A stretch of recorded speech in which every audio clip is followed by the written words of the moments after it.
Battle of the Challenges podcast with Vincent Cloud, XXX Dirty 30, episode 10. Guess who's coming to dinner? And this is episode 10, and we've only had 6 missions so far.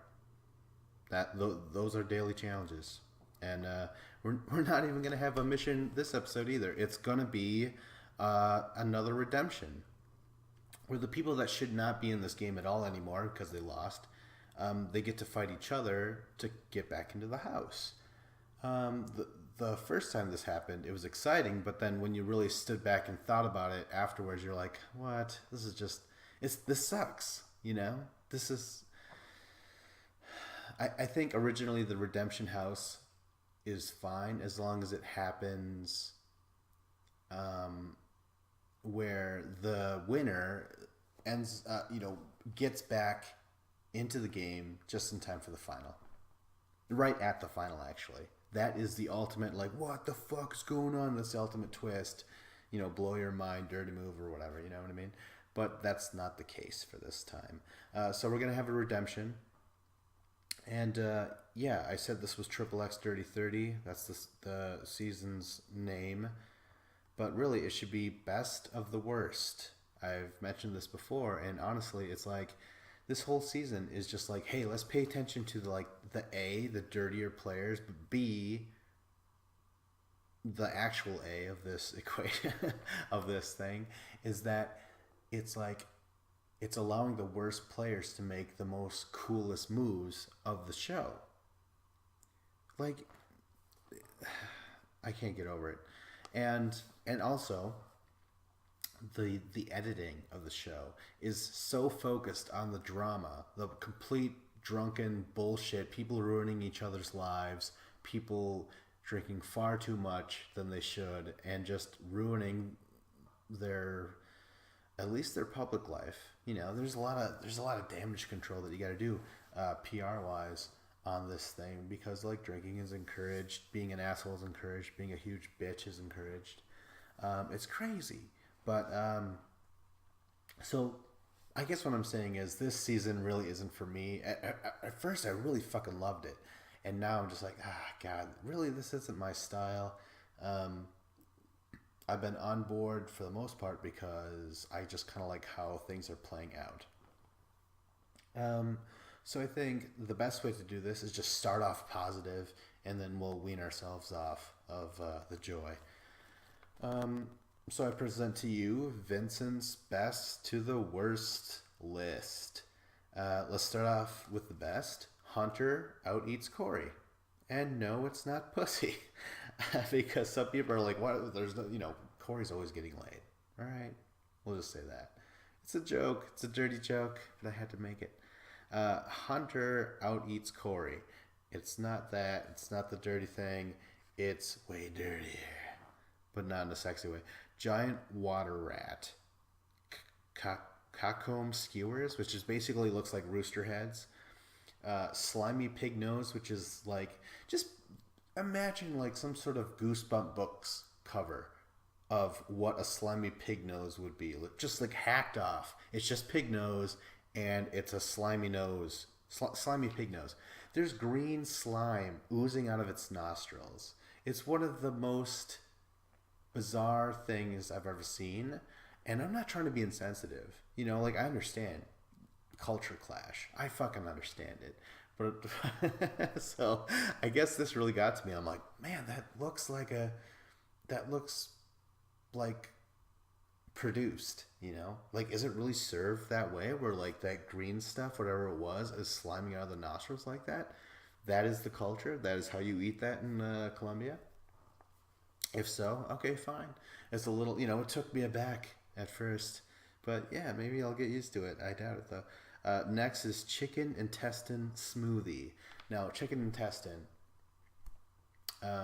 Everyone's eating a sausage, I would imagine. It's wrapped in fucking intestine, but maybe not chicken. But anyways, it doesn't matter because this is actually a smoothie. It's just grounded up, into a smoothie, blended into a smoothie. And then finally, hard-boiled cow eyes, which was just gross. just giant fucking dead cow eyes staring back at up at you, and it has eyelashes. It's just like, fucking gross. Oh, this is so disturbing. Um, but anyways, Hunter, he beats Corey. After he out eats him and all that gross ass shit, he's like, Jordan, I'm gunning for you, you son of a bitch. Like wait till I lay hands on you. You know what I mean? Like it's fantastic. I've never believed a promo before in a long time. Hunter just won. He's covered in mud. He just had to fucking beat out two of his friends. He had to beat out Corey twice. You know what I mean? Like he's just pissed, and he's like, Jordan, I'm coming for you. And right now, I'm just like, holy shit, this is a great Rivals 4 pairing, is it not? Jordan and Hunter. I mean, these two are super young. Jordan's not a prospect anymore, would you say? Because he's a champion, But Hunter, he needs to get there as well. But still, that is a great pairing. I mean, I'm just thinking about this right now. But you know what? We go from the best to begrudgingly the second best. Anissa returns to the house like Jemmy foretold in a dream. That was a weird thing. Yeah, like apparently Jemmy, she's like, I value my dreams and everyone else should. And she wakes up and she tells Cara Maria and who the fuck else was it? Tori and a lot of other girls that understandably don't care for Anissa and her game. And Jemmy's like, oh my God, she's going to come back, y'all, so beware and shit like that.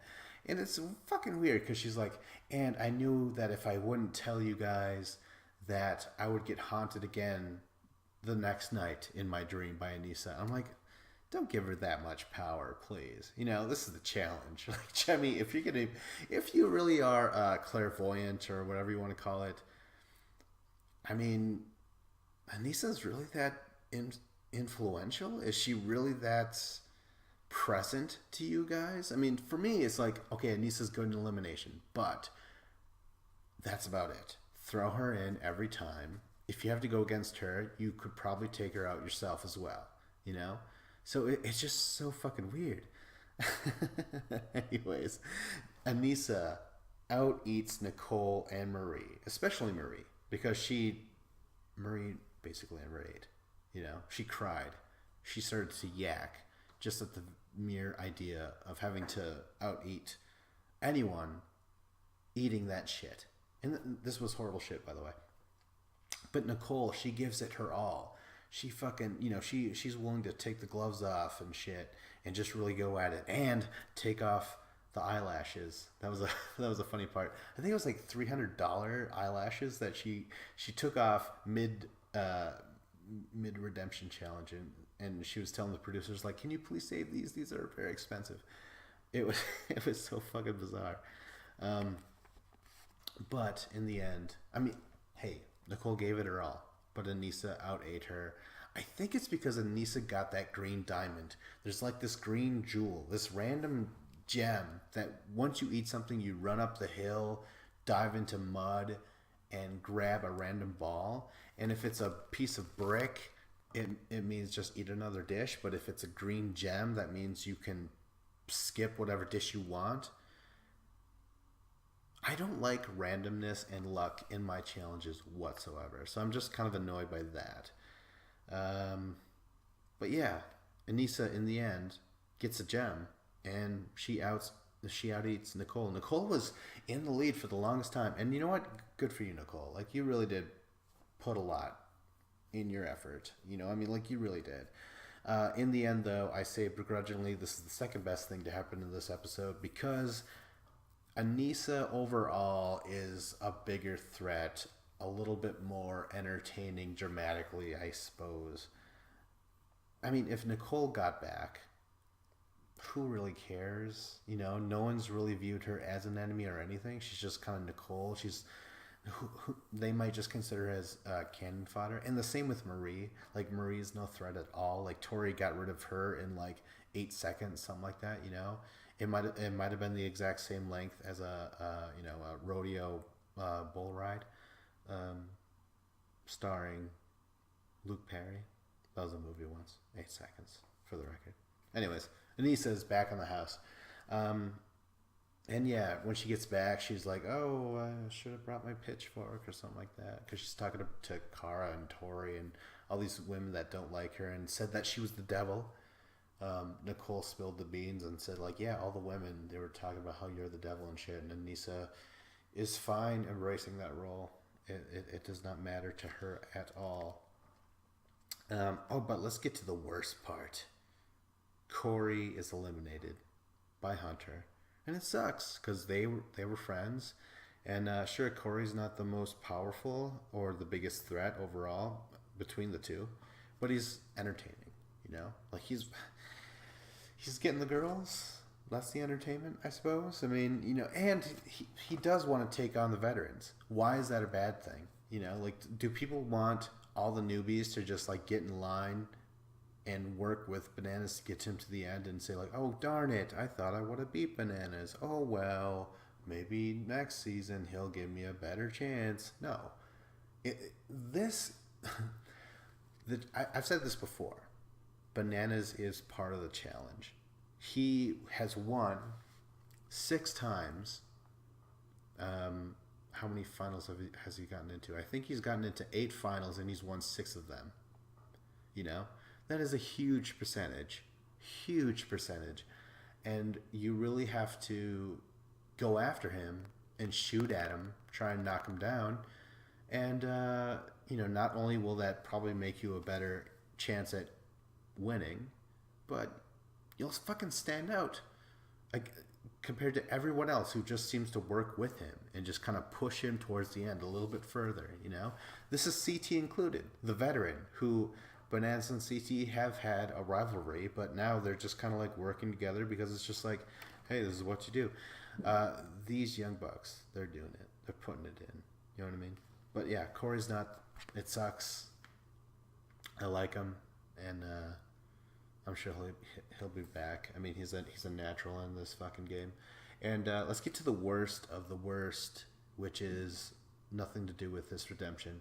It's just Tony nearly losing his shit with Bananas because he's tarred and feathered when drunken night he's passed out. Bananas and Tori fuck with him, and you know, Tony wakes up, he removes his eyebrow like Nicole removes her eyelashes, and he's starting to freak out, and he's getting pissed.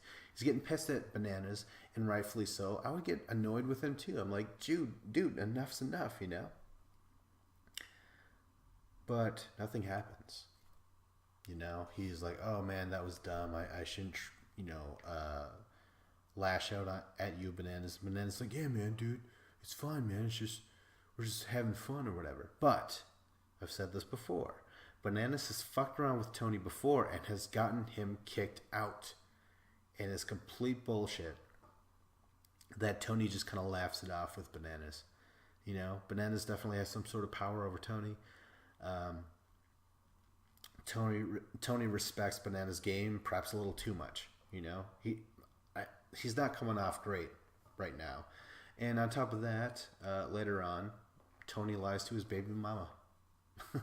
She's on the phone and she's like, I fucking through Twitter I found out that you're making out with Camilla over there and shit like that. And he's like, what? No, that's impossible. Like, and if I was him, I'd be like, how the fuck could she know? How does that stuff leak that quickly? Because, forgive me if I'm wrong, didn't I just win the first redemption where, like, I'm the first person to come back and everyone else is permanently out of the running? So who knew about the Camilla win that was already back in the States? Like, how did I can't imagine what's going on, you know? And imagine Tony, you know, like, the cameras are on him and he's just like, oh god damn it. You know, he's just pissed. Producers are just trying to say, like, hey, talk about it right now in front of the TV. And he's like, no, this is bad. I mean, no, he doesn't even say this is bad. He's like, I'm going to deal with this on my own terms, not on the cameras. I'm not going to give you extra footage and shit. So he tells his baby mama that there's nothing to worry about. And that's the end of the episode. That is the end of episode 11. And we'll go, or no, episode 10. God damn it. And we're about to go on to episode 11. So, like, subscribe, comment. This is Battle of the Challengers podcast with Vincent Cloud. So, yeah, let's go on to episode 11. The Heart is a lonely hunter. And this is all about fucking Hunter, man. He goes through so much shit, through ups and downs, you know. He has this. It's all in him, and you know, god damn it, if it's not worthy of a title. Hunter and Anissa, since they're coming back from the previous redemption, they get to create the teams by creating they get to pick up the team captains. And whoever is not picked at the end of all that goes automatically into the draw, which I think is bullshit. There's no reason to start doing that again. I thought it was a complete waste of time last time. Or not a complete waste of time, but a waste of talent. If you're paying these players to show up and give it their all, and then for some reason, since someone forgot to think of them or someone just didn't consider them, they're put into the automatic draw. They don't even get to perform a mission this challenge. I just think it's a complete fucking waste. And this time it's Veronica and Dario. Veronica, she should be in the mix, but she's not.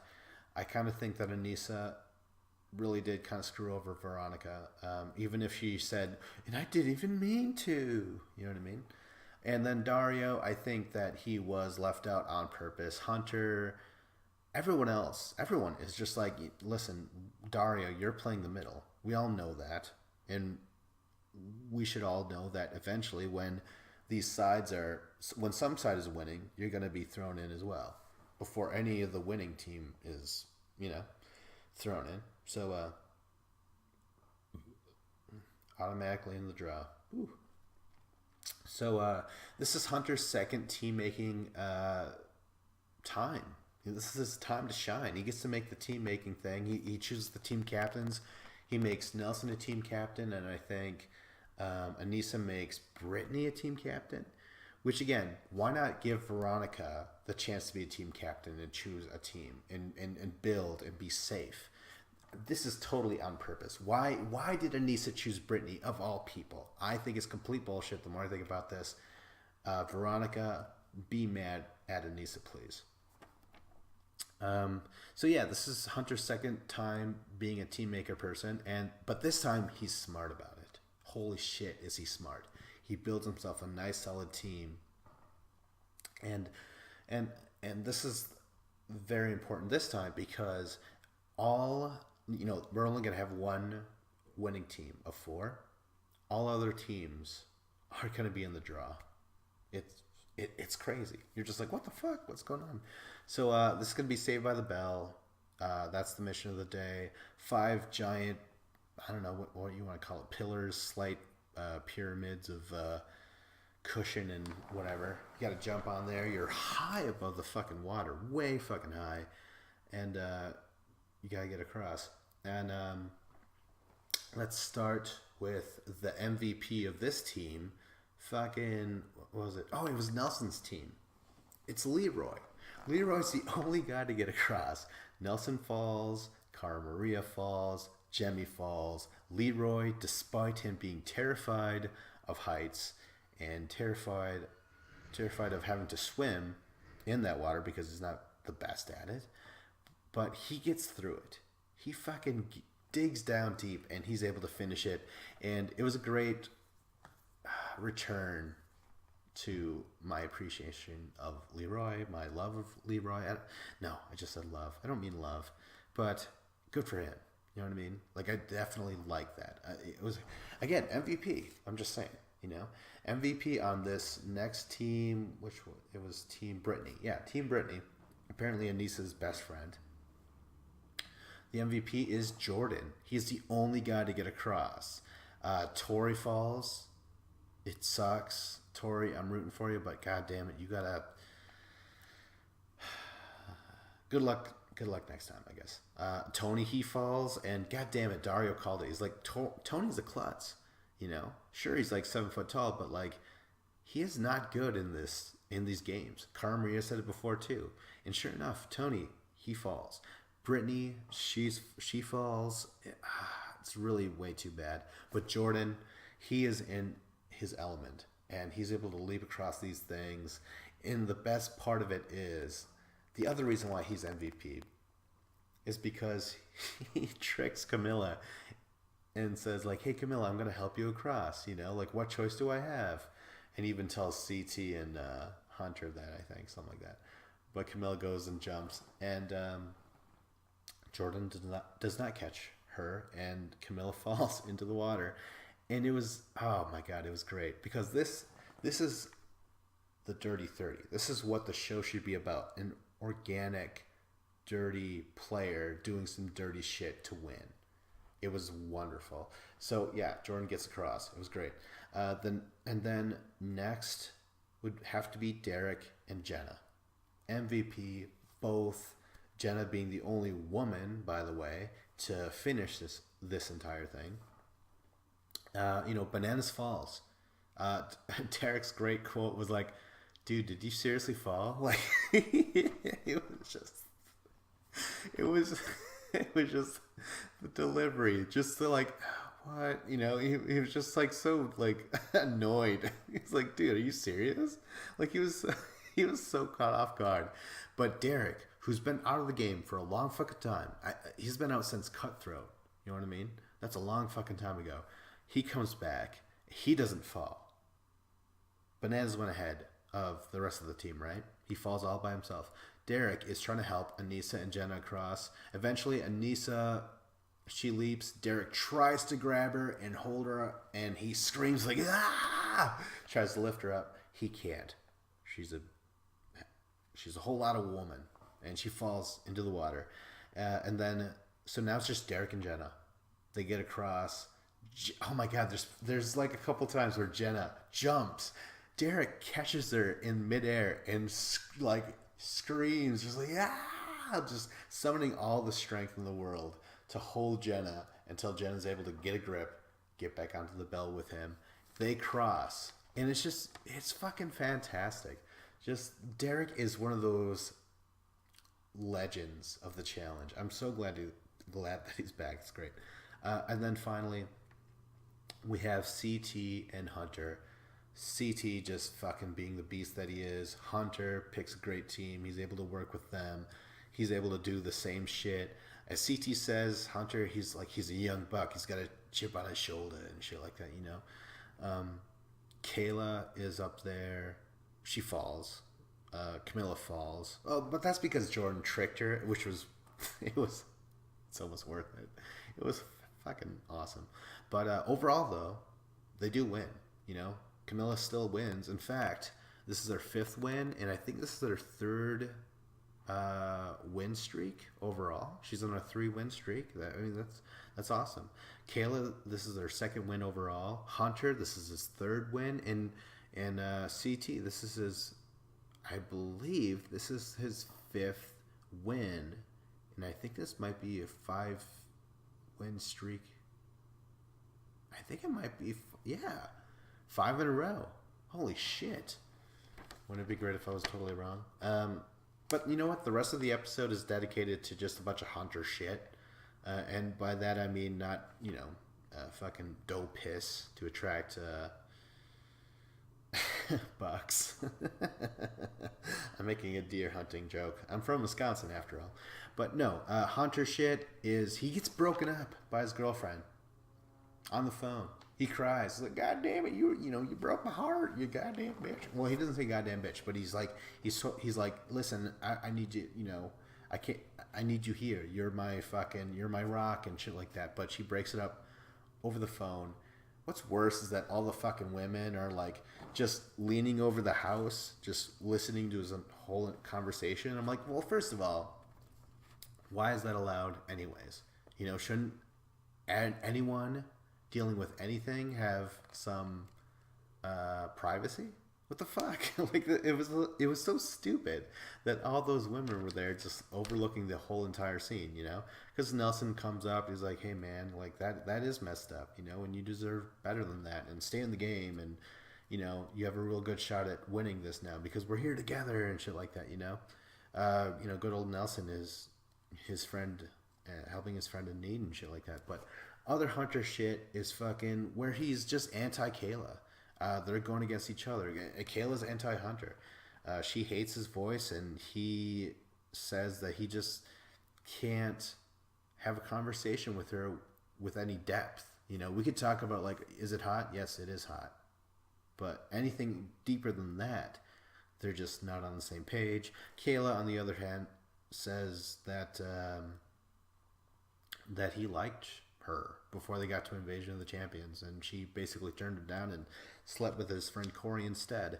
That's her reasoning, anyways. And that might have some grounds because at the bar, Hunter does get drunk and says, "You're welcome, Kayla," and they get into it and shit. And he's like, "I beat I beat your man twice." You know what I mean? It's almost unnecessary because they're friends. Corey and Hunter are friends, you know. But he's also ripping on the girl that. And then he also says like how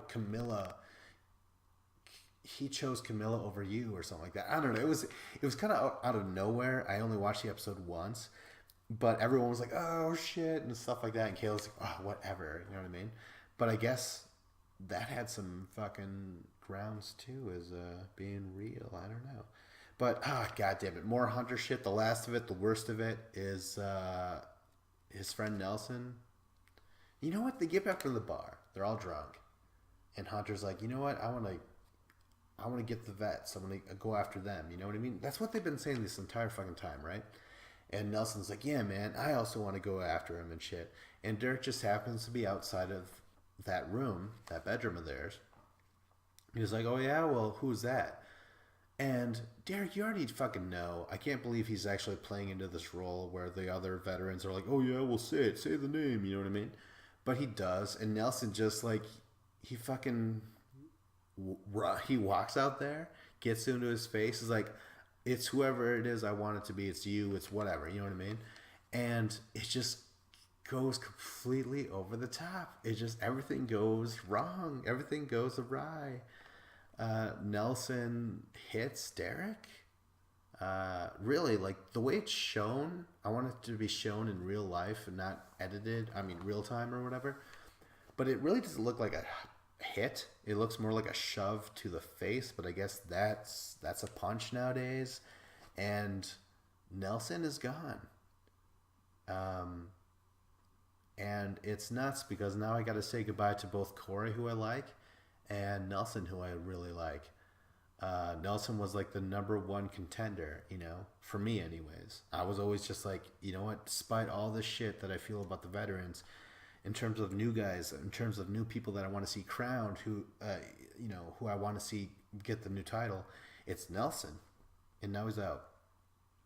And really, I'm mad because I'm like, God damn it, he DQ'd, and that does not look good. People like to say like, holy shit, you're a fucking madman, man. You're a fucking psychopath. You shouldn't be allowed into the show anymore.